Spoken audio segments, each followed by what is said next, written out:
ಭಾರತವನ್ನೇ target ಮಾಡ್ತಿರೋದು ಯಾಕೆ? ಮೊನ್ನೆ ಹಡಗು, ಇಂದು ಕಚೇರಿಯ ಮೇಲೆ ದಾಳಿ. ಯಾರನ್ನ ನಂಬೋದು ಸ್ವಾಮಿ? ಸ್ನೇಹಿತರೆ, ಇಂದು ಭಾರತಕ್ಕೆ ಸಂಬಂಧಪಟ್ಟಂತಹ ಹಲವು ಘಟನೆಗಳು ನಡೀತಿವೆ. ಅದರಲ್ಲಿಯೂ ವಿಶೇಷವಾಗಿ ಅದೆಲ್ಲೋ ಯುದ್ಧ ನಡೀತಾ ಇದ್ರೆ ಅಲ್ಲಿಗೆ ಭಾರತವನ್ನ ಎಳೆದು ತರುವಂತಹ ಕೆಲಸವನ್ನ ಮಾಡ್ತಿವೆ.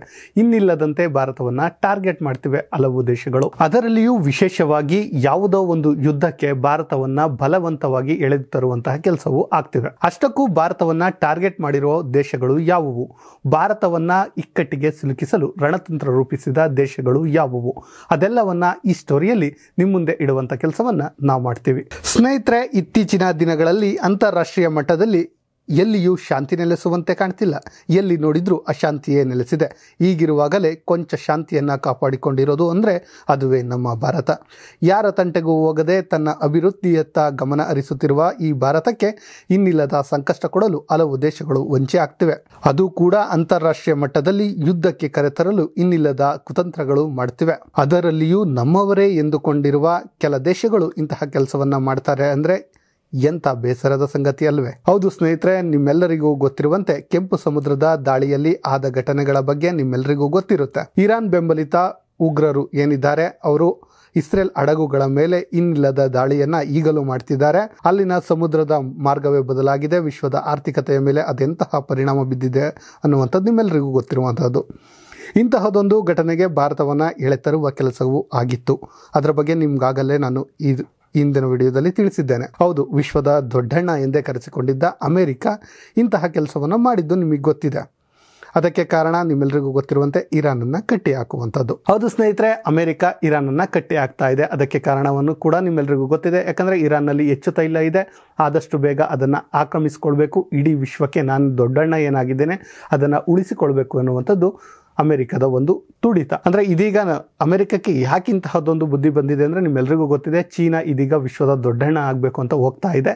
ಬಟ್ ಅದನ್ನ ಅಮೆರಿಕ ಏನ್ ಮಾಡ್ತಾ ಇದೆ, ನಾನೇ ವಿಶ್ವದ ದೊಡ್ಡಣ್ಣ ಆಗಬೇಕು ಅಂದರೆ ತೈಲ ತುಂಬ ಇಂಪಾರ್ಟೆಂಟ್. ಅದು ಕೂಡ ಮುಂದಿನ ದಿನಗಳಲ್ಲಿ ಈ ಇಂಧನ ಏನಿದೆ ಅದು ಇಂಪಾರ್ಟೆಂಟ್. ಆ ಕಾರಣದಿಂದ ಇದು ಇರಾನನ್ನ ಸೋಲಿಸುವಂತಹ ಕೆಲಸವನ್ನು ಮಾಡ್ತಿದೆ ಅಥವಾ ಅದನ್ನ ಹಿಡಿತದಲ್ಲಿ ಇಟ್ಕೊಳ್ಳುವಂತಹ ಕೆಲಸವನ್ನ ಮಾಡ್ತಿರೋದು ನಿಮ್ಮೆಲ್ಲರಿಗೂ ಗೊತ್ತಿರುವಂತಹದ್ದು. ಇದೀಗ ಮತ್ತೊಂದು ದೇಶ, ನಮ್ಮ ಆಪ್ತ ದೇಶವೆಂದೇ ಕರೆಸಿಕೊಂಡಿದ್ದಂತಹ ಇಸ್ರೇಲ್ ಇಂತಹದೊಂದು ಕೆಲಸ ಮಾಡ್ತಿದೆಯಾ ಎನ್ನುವಂತಹ ಅನುಮಾನ ಶುರುವಾಗಿದೆ. ಹೌದು ಸ್ನೇಹಿತರೆ, ಇಸ್ರೇಲ್ ಮತ್ತು ಭಾರತದ ಸಂಬಂಧ ತುಂಬಾ ಹಳೆಯ ಸಂಬಂಧ, ನಿಮ್ಮೆಲ್ಲರಿಗೂ ಗೊತ್ತಿರುವಂತಹದ್ದೇ. ಭಾರತಕ್ಕೆ ಬೇಕಾದ ತಂತ್ರಜ್ಞಾನವನ್ನ, ಅದರಲ್ಲೂ ವಿಶೇಷವಾಗಿ ಕೃಷಿಗೆ ಬೇಕಾದ ತಂತ್ರಜ್ಞಾನವನ್ನ ನಾವು ಇಸ್ರೇಲ್ನಿಂದ ಪಡೆದುಕೊಂಡಿದ್ದೀವಿ. ಅದನ್ನೇ ಫಾಲೋ ಮಾಡ್ತಾ ಇದ್ದೀವಿ.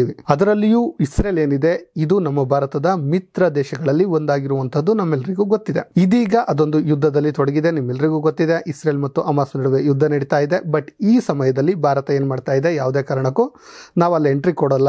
ಯಾಕಂದ್ರೆ ಭಾರತ ಯಾವಾಗ್ಲೂ ಕೂಡ ಯುದ್ಧ ಪ್ರಿಯ ರಾಷ್ಟ್ರವಲ್ಲ, ಶಾಂತಿ ಪ್ರಿಯ ರಾಷ್ಟ್ರವಾಗಿದೆ. ಆದ್ರೆ ಇಂತಹದೊಂದು ಯುದ್ಧಕ್ಕೆ ಸಪೋರ್ಟ್ ನೀಡ್ತಿರೋದು ನಿಮಗೆ ಗೊತ್ತಿದೆ. ಯಾವ ದೇಶ ಸಪೋರ್ಟ್ ನೀಡ್ತಿದೆ ಅಂದ್ರೆ ಅಮೆರಿಕ ಸಪೋರ್ಟ್ ನೀಡ್ತಿದೆ. ಅದೇ ಕಾರಣಕ್ಕೆ ಭಾರತ ಇದರಿಂದ ದೂರವಿದೆ. ಅಲ್ಲದೆ ವಿಶ್ವಸಂಸ್ಥೆಯಲ್ಲಿ ಶಾಂತಿಗಾಗಿ ಮತ ಹಾಕಿದ್ದು ಕೂಡ ನಮ್ಮ ಭಾರತನೇ. ನಿಮಗೆ ಗೊತ್ತಿದೆ, ಅಂದ್ರೆ ಈ ಹಮಾಸ್ ಮತ್ತೆ ಇಸ್ರೇಲ್ ನಡುವೆ ಏನು ಯುದ್ಧ ನಡೀತು ಆ ಸಂದರ್ಭದಲ್ಲಿ ಶಾಂತಿ ನಿಲ್ಲಿಸಬೇಕು ಅಂದಾಗ ಭಾರತ ಇಸ್ರೇಲ್ ವಿರುದ್ಧ ವೋಟ್ ಅನ್ನು ಹಾಕಿತ್ತು. ಯಾಕಂದ್ರೆ ಯುದ್ಧವನ್ನು ನಿಲ್ಬೇಕು ಅನ್ನುವಂಥದ್ದು. ಆದ್ರೆ ಇದೀಗ ಇಸ್ರೇಲ್ ಭಾರತದ ವಿರುದ್ಧ ಷಡ್ಯಂತ್ರಗಳನ್ನ ನಡೆಸ್ತಿದೆ ಅಂದ್ರೆ ನಂಬಲೇಬೇಕು. ಯಾಕಂದ್ರೆ ಭಾರತವನ್ನೇ ಟಾರ್ಗೆಟ್ ಮಾಡಿದಂತೆ ಹಲವು ದಾಳಿಗಳು ನಡೀತಿವೆ. ಅದಕ್ಕೆ ಕಾರಣ ಏನಪ್ಪಾ ಅಂದ್ರೆ ಭಾರತವನ್ನ ಯುದ್ಧಕ್ಕೆ ಎಂಟ್ರಿ ಮಾಡಿಸೋದು ಇದರ ಉದ್ದೇಶವಾಗಿದೆ. ಆದ್ರೂ ಕೂಡ ಭಾರತ ಸೈಲೆಂಟ್ ಆಗಿದೆ. ಹೌದು ಸ್ನೇಹಿತರೆ, ನಿಮ್ಮೆಲ್ಲರಿಗೂ ಗೊತ್ತಿದೆ, ಇದೀಗ ಮೊನ್ನೆಯಷ್ಟೇ ಅರಬ್ಬಿ ಸಮುದ್ರದಲ್ಲಿ ಒಂದು ದಾಳಿಯನ್ನು ನಡೀತು. ಅದಾದ ಮೇಲೆ ಮತ್ತೆ ಇದೀಗ ನಮ್ಮ ಭಾರತದಲ್ಲಿರುವಂತಹ, ಅದು ನವದೆಹಲಿಯಲ್ಲಿರುವಂತಹ ಒಂದು ಇಸ್ರೇಲ್ ರಾಯಭಾರಿ ಕಚೇರಿ ಏನಿದೆ ಅದ್ರ ಮೇಲೆ ಕೂಡ ಇದೀಗ ದಾಳಿಯಾಗಿದೆ. ಹೌದು ಸ್ನೇಹಿತರೆ, ನಿಮ್ಗೆ ಈಗಾಗಲೇ ತಿಳಿದಿರುವಂತೆ ಈ ಕೆಂಪು ಸಮುದ್ರದಲ್ಲಿ MV ಸಾಯಿಬಾಬಾ ಹಡಗು ಏನಿದೆ ಅದ್ರ ಮೇಲೆ ದಾಳಿ ಮಾಡಿದ್ದು ನಿಮ್ಮೆಲ್ಲರಿಗೂ ಗೊತ್ತಿದೆ. ಆ ದಾಳಿ ಮಾಡಿದ್ದು ಆಕ್ಚುಲಿ ನಮ್ಮ ಹಡಗಿನ ಮೇಲಲ್ಲ, ಬಟ್ ಅದನ್ನ ನಮ್ಮದೇ ಹಡಗು ಅಂತ ಬಿಂಬಿಸುವ ಕೆಲಸವನ್ನ ಮಾಡಿದ್ದು ವಿಶ್ವದ ದೊಡ್ಡಣ್ಣ ಅಮೆರಿಕ ಅನ್ನೋದು ನಿಮ್ಮೆಲ್ಲರಿಗೂ ಗೊತ್ತಿದೆ. ಅದೇ ಕಾರಣಕ್ಕೆ ನಂತರ ತನಿಖೆಯನ್ನ ಮಾಡಲಾಯಿತು. ಅಮೆರಿಕಕ್ಕೆ ಭಾರತ ಕೂಡ ಉತ್ತರ ಕೊಡ್ತು, ಅದು ನಮ್ಮಲ್ಲಿ ರಿಜಿಸ್ಟರ್ ಮಾತ್ರ ಆಗಿದೆ, ಅದು ನಮ್ಮ ಹಡಗಲ್ಲ ಎನ್ನುವಂಥದ್ದು. ಆದಾಗ ಭಾರತ ಸೈಲೆಂಟ್ ಆಗಿ ವಾಪಸ್ ಆಯಿತು. ಅದರಿಂದ ಏನು ಸಮಸ್ಯೆ ಆಗಿಲ್ಲ. ಈಗಿರುವಾಗಲೇ ನಿಮ್ಗೆ ಹೇಳಿದಂತೆ ಇದೀಗ ಭಾರತದ ಇಸ್ರೇಲ್ ರಾಯಭಾರಿ ಕಚೇರಿ, ಅಂದರೆ ಎಲ್ಲ ದೇಶಗಳಲ್ಲೂ ಇರುತ್ತಲ್ಲ ರಾಯಭಾರಿ ಕಚೇರಿ, ಅದೇ ರೀತಿ ನವದೆಹಲಿಯಲ್ಲೂ ಒಂದಿತ್ತು. ಅದರ ಮೇಲೆ ಇದೀಗ ದಾಳಿಯಾಗಿದೆ. ಅದೆಲ್ಲಪ್ಪ ಇತ್ತು ಅಂದರೆ ನವದೆಹಲಿಯ ಚಾಣಕ್ಯಪುರಿ ಬಳಿಯ ಇಸ್ರೇಲ್ ರಾಯಭಾರಿ ಕಚೇರಿ ಅಲ್ಲಿತ್ತು. ಸಂಜೆ ಅಂದರೆ ಮೊನ್ನೆ ಸಂಜೆ 5:48 ವೇಳೆಗೆ ದಾಳಿಯನ್ನು ಮಾಡಲಾಗಿದೆ. ಅಲ್ಲಿ ಇಬ್ಬರು CC ಕ್ಯಾಮ್ರಾದಲ್ಲಿ ಓಡಾಡ್ತಿರುವಂತಹ ಫೋಟೋಗಳು ಸಿಕ್ಕಿವೆ. ಇದೀಗ ತನಿಖೆ ಕೂಡ ಶುರುವಾಗ್ತಾ ಇದೆ. ಅದೇ ಕಾರಣಕ್ಕೆ ಭಾರತದಲ್ಲಿ ಇಸ್ರೇಲ್ ವ್ಯಕ್ತಿಗಳಿಗೆ ಕೆಲವೊಂದು ಗೈಡ್ಲೈನ್ಸ್ ಅನ್ನು ನೀಡಲಾಗಿದೆ.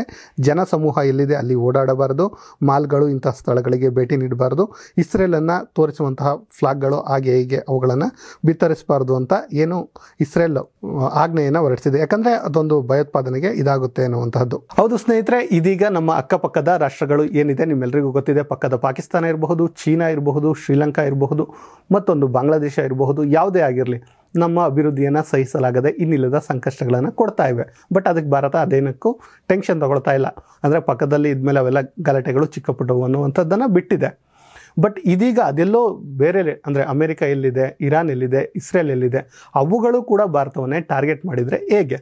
ಇತ್ತೀಚೆಗೆ ನಾವು ಅಭಿವೃದ್ಧಿ ಹೊಂದುತ್ತಿರುವಂತಹ ರಾಷ್ಟ್ರವಾಗ್ತಿದ್ದೇವೆ. ಇಡೀ ವಿಶ್ವದ ಕಣ್ಣು ಅದೇ ಕಾರಣಕ್ಕೆ ನಮ್ಮ ಮೇಲೆ ಬಿದ್ದಿರುವಂತಹದ್ದು. ಅಂದರೆ ಇತ್ತೀಚಿನ ದಿನಗಳಲ್ಲಿ ವಿಶ್ವ ಅಭಿವೃದ್ಧಿ ಹೊಂದುತ್ತಿರುವಂತಹ ರಾಷ್ಟ್ರಗಳಲ್ಲಿ ಮೊದಲನೇ ಸ್ಥಾನವನ್ನು ಹೊಂದಿದೆ. ಅದರಲ್ಲೂ ಕೂಡ ಆರ್ಥಿಕತೆಯಲ್ಲಿ ಒಂದು ರೀತಿ ಮುನ್ನಡಿಯನ್ನು ಇಡ್ತಾ ಇದೆ. ಅದೇ ಕಾರಣಕ್ಕೆ ಇದೀಗ ಟಾರ್ಗೆಟ್ ಮಾಡ್ತೀವಿ. ಅದು ಏನಾದರೂ ಟಾರ್ಗೆಟ್ ಮಾಡಲಿ ಸ್ನೇಹಿತರೆ, ಆದರೆ ನಮ್ಮವರೇ ನಮ್ಮನ್ನೇ ಟಾರ್ಗೆಟ್ ಮಾಡೋದು ಎಷ್ಟು ಸರಿ ಅನ್ನುವಂತಹದ್ದು ಇಲ್ಲಿನ ಒಂದು ಅಭಿಪ್ರಾಯ. ಒಟ್ಟಿನಲ್ಲಿ ಸ್ನೇಹಿತರೆ, ಅಭಿವೃದ್ಧಿಯ ಹಿಂದೆ ಓಡ್ತಿರುವಂತಹ ಭಾರತವನ್ನ ಇನ್ನಿಲ್ಲದ ಕಾರಣಕ್ಕೆ ಕೆಣಕಿ ಯುದ್ಧಕ್ಕೆ ಆಹ್ವಾನಿಸೋದು ಎಷ್ಟು ಸರಿ ಅಂತ ಹೇಳ್ತಾ ಇವತ್ತಿನ ಈ ಸ್ಟೋರಿಯನ್ನ ಮುಗಿಸ್ತಿದ್ದೇವೆ.